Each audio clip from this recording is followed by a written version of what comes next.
Use effect hook है। ठीक है, इसका बस मेनली इतना सा याद रखो, इसका यूज होता है किसी भी प्रोसेस को बैकग्राउंड में चलाना हो। ठीक है, जैसे ऑनलाइन डेटा एक्सेस करना है ना, तो ऑनलाइन डेटा कुछ पड़ा हुआ है तो वो मान लिया टीबी में डेटा है, अब वहां से डेटा उठ के आने में ऑनलाइन सर्वर से क्या लगेगा, टाइम लगेगा।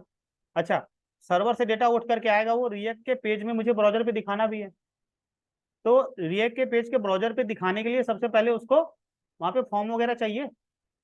मान लिया टेबल में दिखाना है तो टेबल का स्ट्रक्चर चाहिए। ठीक है, लेवल पे दिखाना है तो लेवल चाहिए। तो सबसे पहले फॉर्म वहां पहुंचा हुआ होना चाहिए, फिर उसके बाद डेटा जाए। तो किसी भी जावास्क्रिप्ट के प्रोसेस को बैकग्राउंड में चलाना है ना, और उसके बिफोर फॉर्म्स के एलिमेंट जाके लोड हो जाए ब्राउजर पे, तो उसके लिए यूज करते हैं यूज इफेक्ट हो। किसी भी प्रोसेस को हमें बैकग्राउंड में चलाना हो, ठीक है, तो उसे बोलते हैं साइड इफेक्ट। साइड इफेक्ट का मतलब वो साइड इफेक्ट नहीं है, तो बोलते हैं ये इसका साइड इफेक्ट है, मतलब अपोजिट चीज है, वैसे नहीं। यहाँ पे साइड इफेक्ट का मतलब होता है, साइड का मतलब बगल से, इफेक्ट का मतलब प्रोसेस, ऐसा प्रोसेस जो साइड में हो रहा हो, बगल में हो रहा हो, या बैकग्राउंड में हो रहा हो, ये मतलब होता है साइड इफेक्ट।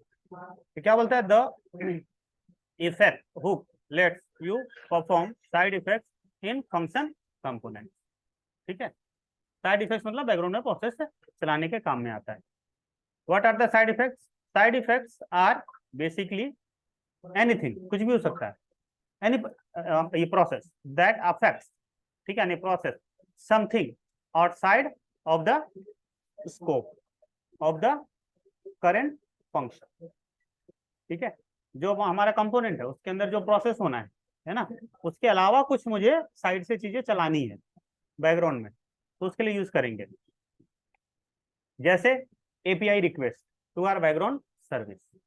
ठीक है, और एपीआई का मतलब ऑनलाइन डेटा एक्सेस करना, है ना। तो calls to our authentication service, पीछे मान लिया वैलिडेशन वगैरह लगा हुआ है, या फिर ऑथराइजेशन ऑथेंटिकेशन चेक करना है वैलिड यूजर है या नहीं है, ये सब चीजें। या फिर एरर ट्रैकिंग, है ना, कॉल्स टू एंट्री। ठीक है, एरर वगैरह ट्रैक करना हो तो वहां पे ये सब चीजें जरूरी, जनरली हम यहाँ पे यूज करेंगे एपीआई कॉलिंग के लिए। डेटा फेचिंग, सेटिंग अप है ना subscription, and manually changing the DOM in React component are all examples of side effect. ठीक है, मतलब क्या हुआ, जितनी भी टाइप से डेटा फेचिंग्स हैं तो उसके लिए क्या करना पड़ेगा, कनेक्टिविटी वगैरह करना पड़ेगा, वो होता है सब्सक्रिप्शन। ठीक है, तो उसके लिए यूआरएल होगा, यूआरएल पूरा हिट करना पड़ेगा, पूरे एड्रेस को मैच करना पड़ेगा। वेदर और not you are used to calling this operation side effect, ठीक है, you have likely perform then your components before. Form पूरा लोड होने से पहले हमें क्या करना है, बैकग्राउंड प्रोसेस को चलाना है, या एपीआई का जो भी डेटा वगैरह कॉलिंग वगैरह करके रखना है। वही चीज यहां मैंने लिखा है, फर्स्ट टाइम जब पेज को लोड करते हो तब use effect hook automatic render या कॉल हो जाता है। जैसे पेज लोड होगा ना, ये यूज इफेक्ट चल जाएगा, फिर इसके अंदर जो प्रोसेस है वो बैकग्राउंड में चलता रहेगा।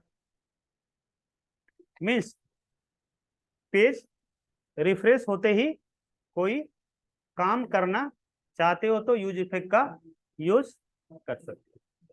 ठीक है, पेज लोड होते ही या पेज रीलोड होते ही, रिफ्रेश होते ही हमें कोई काम करवाना है बैकग्राउंड में, तो फिर यूज इफेक्ट हुक का यूज कर लेंगे।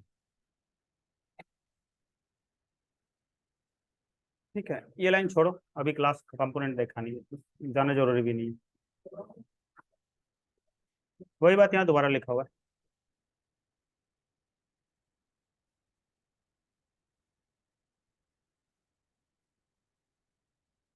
अब देखो यहाँ पे कैसे करना।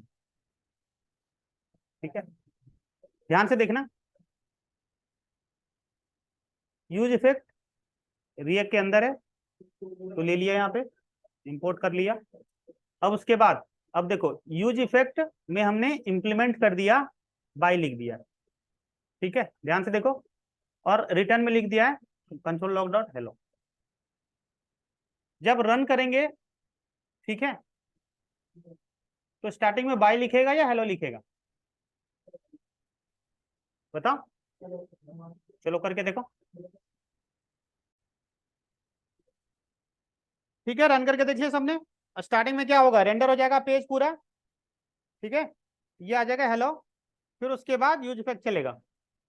अब अगला देखो एग्जांपल, उसमें एक चीज और ऐड कर दो, बाहर में यहाँ पे हेलो आउटसाइड लिखो, तो क्या होगा इसमें, स्टार्टिंग में ये चलेगा बाहर वाला, फिर रेंडर होगा पेज, फिर बैकग्राउंड प्रोसेस यानी यूज इफेक्ट चलेगा। ठीक है, करके देखो।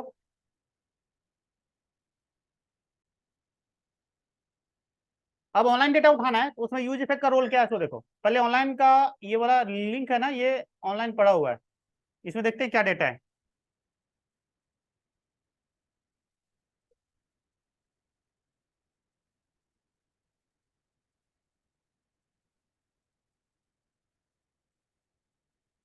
ठीक है, ये एक एपीआई बना हुआ है, इसके पास ये ऑनलाइन डेटा पड़ा हुआ है। अब ये ऑनलाइन डेटा रीड करेंगे, इसी को एपीआई कहते हैं। अब ये काम एपीआई हम लोग नोड जेएस में सीखेंगे बनाना, और डेटा स्टोर करेंगे मोंगोडीबी में या माइस्क्यूएल में। ठीक है, तभी तो बना बनाया है ना, वो देख लेते हैं अपन।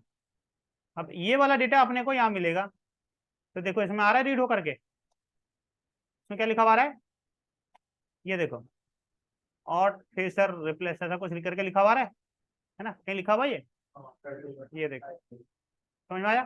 तो टाइटल उठा रखा है, इस ऑनलाइन डेटा का टाइटल रीड कर रहे हैं हम। अब कैसे कर रहे हैं इसको देखो, इसके लिए एक एक्सियोस, एक्सियोस ले रहे हैं, फेच ले रहे हैं, तो चलो फेच से कर रहे हैं, यहाँ पे एक्सियोस आगे देख लेंगे। ठीक है, जावास्क्रिप्ट में पढ़ा था ना, ऑनलाइन डेटा उठाने के लिए फेच मेथड यूज करते हैं, तो अपन ने फेच मेथड ले लिया। ठीक है, असिंक अवेट पढ़ रखा है ना जावास्क्रिप्ट में। ठीक है, बैकग्राउंड प्रोसेस चलाने के लिए असिंक और अवेट लेते हैं। असिंक प्रॉमिस ऑब्जेक्ट रिटर्न करेगा, यानी ये प्रॉमिस करता है कि आई विल रिटर्न समथिंग। अब प्रॉमिस के 3 रिस्पॉन्स होते हैं, क्या क्या, या तो फेल्ड हो जाएगा, या सक्सेस होगा, या तो होल्ड में रहेगा। ठीक है,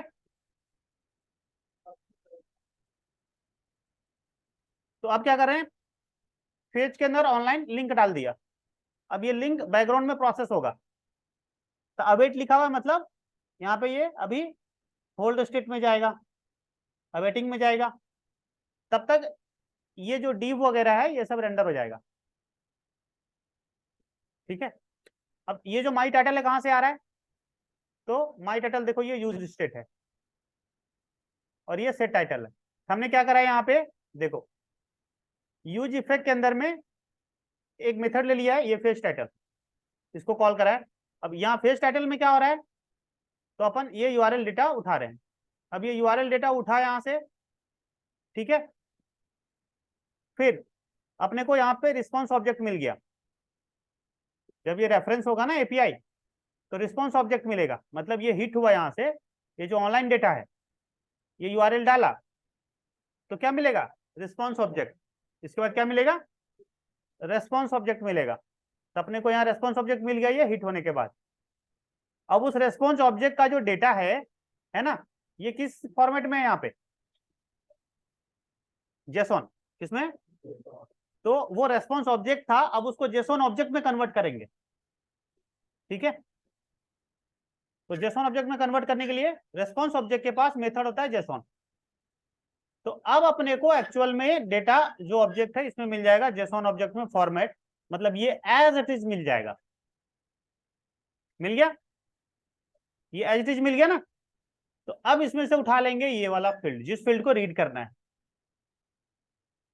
क्लियर है, तो जेसॉन ऑब्जेक्ट डॉट ये फील्ड, तो देखो यहाँ पे कर रहे हैं, जेसॉन ऑब्जेक्ट कौन सा है, डेटा, और डेटा डॉट, समझ में आया, ये किसको पास कर दिया, सेट टाइटल। सेट टाइटल कौन है, यूज स्टेट का मेथड, यानी इसमें एज ए आर्गुमेंट चला गया, तो किसमें चला गया, माई टाइटल कांस्टेंट ऑब्जेक्ट में चला गया, और फिर उसको यहाँ प्रिंट करवा दिया। कहानी समझ में आई, क्लियर है। चलो करके देखो एक बार।